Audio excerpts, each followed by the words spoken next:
Measurement is very important. What's up, socials? Happy Savvy Tuesday. Today we're going to talk about the most important YouTube metrics that you need to pay attention to if you're going to get better at this content marketing thing. First, and by far the most important, because it's not about views, it's about if you have views, what are those people that are viewing it doing? And so the most important metric is audience retention. Are people watching the entire video? Are they watching less than 10 seconds of a video? You need to know what your average audience retention is to see if your videos are becoming a success with the audience that it is reaching. I did a much more in-depth video about audience retention recently. You should check that out for more details. Make sure you're not just looking at audience retention when it's defaulted in YouTube metrics, which is all of your videos over the last 28 days. Change it to see what the lifetime of your video health is, as well as individual videos, because all of those things weigh in heavily on how YouTube is categorizing you in search. Next is your top 10 video list.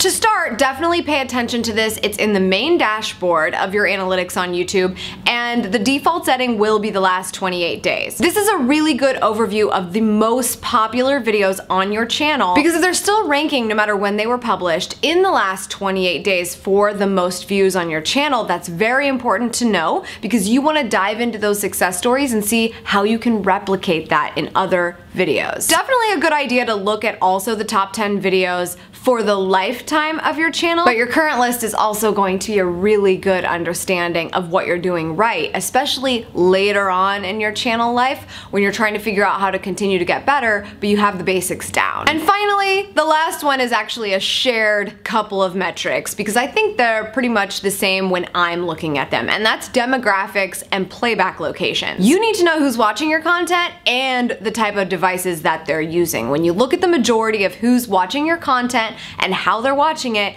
you are even more tailored in how you think about your avatar. You not only know what they do for a living, how old they are, and where they live, but you're also thinking about the actual device that's in their hand when they're watching your video, which is going to change the way you call action later on. There are a lot of metrics in YouTube for you to pay attention to. Those are my top 3. Leave a comment below with some that you actually think have helped you develop further in your content marketing strategy so that you can continue to grow and reach new people. That's all for today, socials. Thank you so much for tuning in. I appreciate it as always. Make sure you sign up for my free course. It's a video. I made it just for you. It's how to set up a professional YouTube channel if I were going to start over, and show you how to do it. And I actually do that with a fake brand and a fake channel and walk you through everything. It's great if you haven't started a YouTube channel, but it's also really good if you have and maybe missed a few things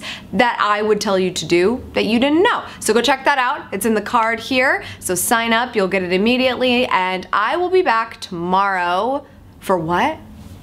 Sexy Wednesday. That's right, that's right. God, you know me so well.